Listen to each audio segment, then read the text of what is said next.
Hello everyone, Two Bones here. Welcome back to the best years of my life.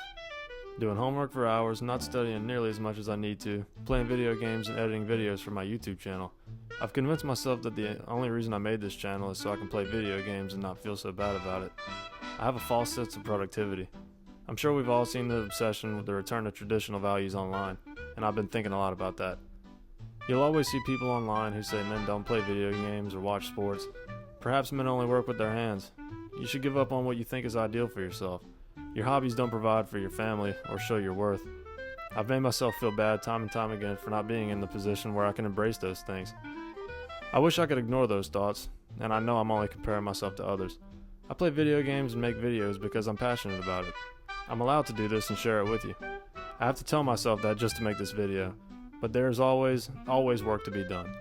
If you're like me and are always robbing yourself of happiness thinking in a similar way, just know that if you're trying and you ain't dying, God has you right where you need to be. With that being said, let's get back to BIOSHOCK 2.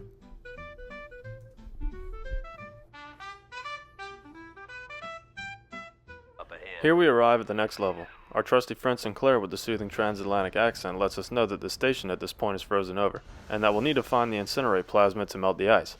To do this, we'll need to find a ticket into Ryan Amusements.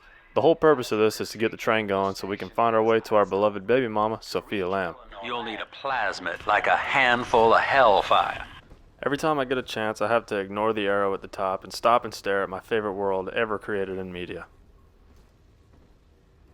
Quickly pass by a shrine created by our baby mama's new man, proclaiming that she is his salvation, something we thought as well, so we don't blame him. While we're standing here thinking about her, a splicer gets to jump on us. Give him a little zap, drill him hard, and run his pockets. Take a quick look around the lobby for supplies before we take off further into the level to find the ticket to Ryan Amusements. Pull up to our first weapons upgrade system and decide on the drill damage increase. It's the most basic weapon in the game, but it's my favorite. Much like the plasma cutter in Dead Space, it's old reliable. Hack this door in the messenger's office and there's our ticket to Ryan Amusements. This guy is trying to break glass that's already broken to get to the machine gun, but that's ours. Thank you very much.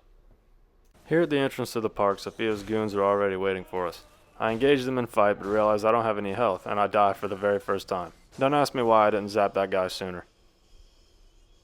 I'm revived at the Vita chamber and go back to finish the job. I thought this was the same guy as earlier, but enemies don't respawn in this game like they do in other games. I loot some bodies and we make our way into the park. Sports boost tonic so we can walk a little faster. We're making our way down to El Dorado Lounge so we can find our first little sister. They have some genetic goop called Atom that we'll need to use the incinerate plasmid. We're going to need this goop through the whole game, and the little sisters are full of that. This guy obviously wants us to chase him, but I don't realize that and throw a teddy bear at him. You can see here how bad I am at managing my health, but I pull through and loot the area anyway.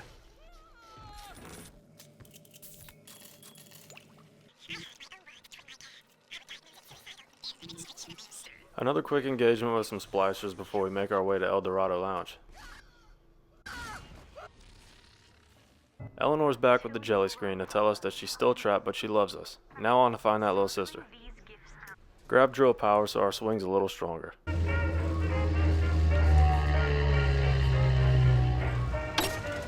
We're in the lounge now. The little sister and her big daddy are here. I love the whale noises that the big daddies make. It's a super intimidating and kind of primal noise. A noise that clearly says stay away from here. So I hack a security bot and grab some supplies to help me in the fight. The sad thing about these big daddy fights is that they're docile. If you aren't a threat, they won't bother you. You have to be the aggressor and kill them to take the little sister from them. You kill them and they fail to fulfill their duty. It's very sad and I hate doing it the first time around. But we need the goop, so I'll shut up real quick and let you enjoy the fight.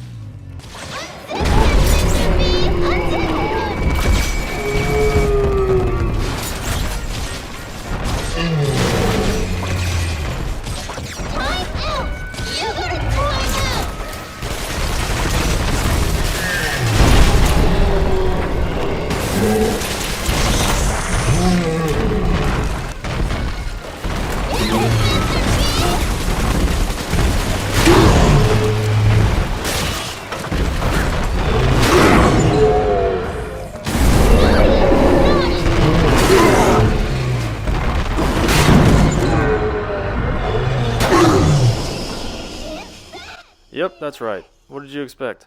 Let's go back and finish the job. Don't let him get me!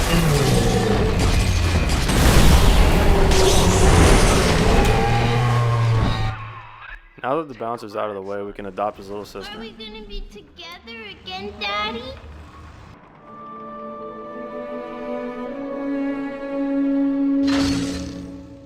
I never harvest these little girls. I don't have the heart to. They're so sweet and they do way too much for me.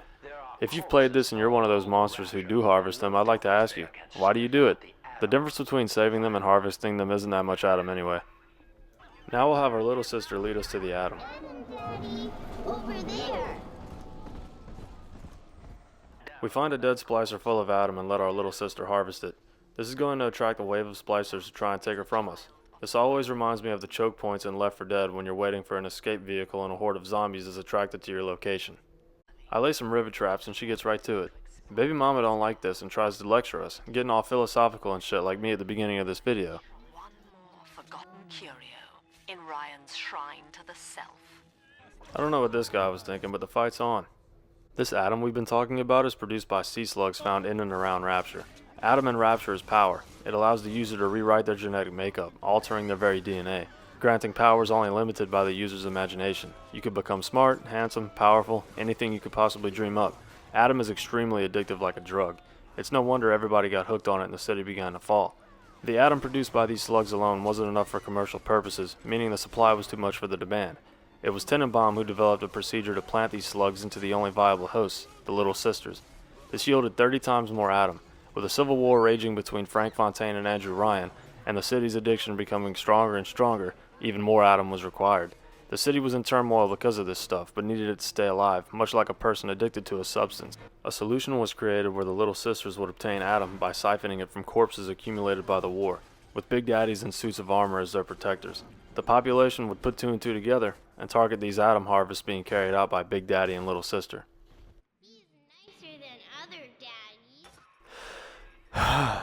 The fight's over and we are rewarded with 40 Adam and endearing words from our little one. Now we're going to loot the area and take care of some residuals. Now our little sister is going to lead us in the direction of the next harvest, but not without a fight from some more tweakers in our way.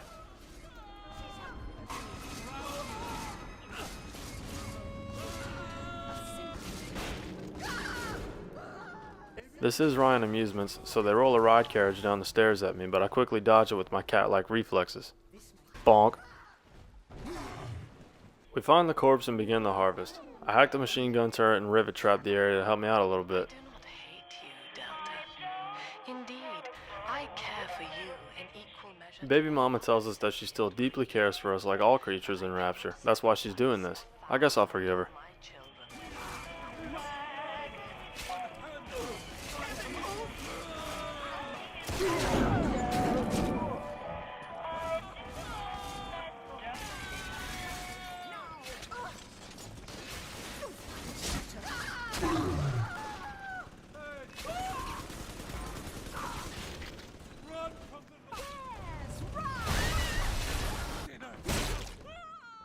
A second and final harvest and we take our little sister to the vent.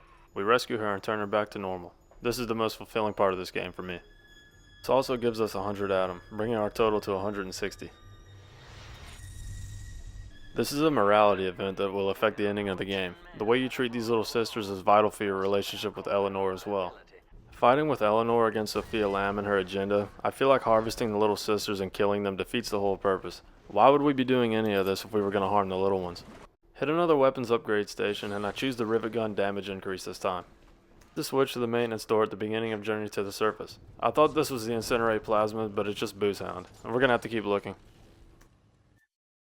Now that we've rescued a little sister, you know who's going to be after us. We find a Gatherer's Garden and we're finally able to purchase what we came here for, the Incinerate Plasmid. I got some Adam left over, so I purchased a health upgrade as well. I forgot to record my game while making my way back up to the beginning of Journey to the Surface to fight the big sister. She clapped my cheeks once, but I almost got her. What you're seeing now is me being revived at the Vita Chamber and getting my revenge.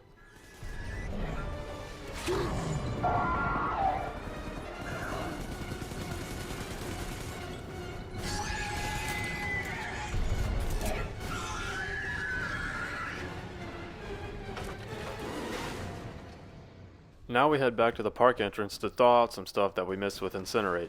In this audio log, we're introduced to the next person who will give us hell in the next level, Grace Holloway.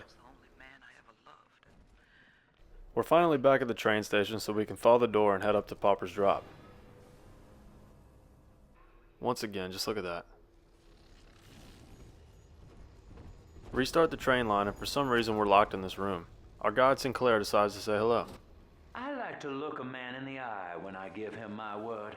You and me, kid, we're going places. No, you're going places, leaving me here to talk to baby mama and fight more splicers. It's here she actually gives us credit for knowing what we're doing. This isn't a would you kindly situation like in the first game. But no, you are aware of your plight. Lamb was waiting for us. Come out shooting and start the train. He's not leaving us. We just gotta lay down one more ass whooping before heading up to Pauper's Drop.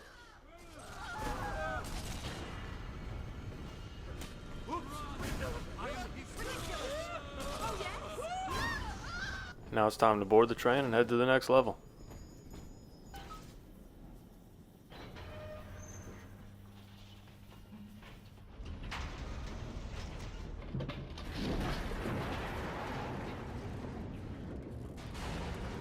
And that concludes part 2 of my playthrough of BIOSHOCK 2.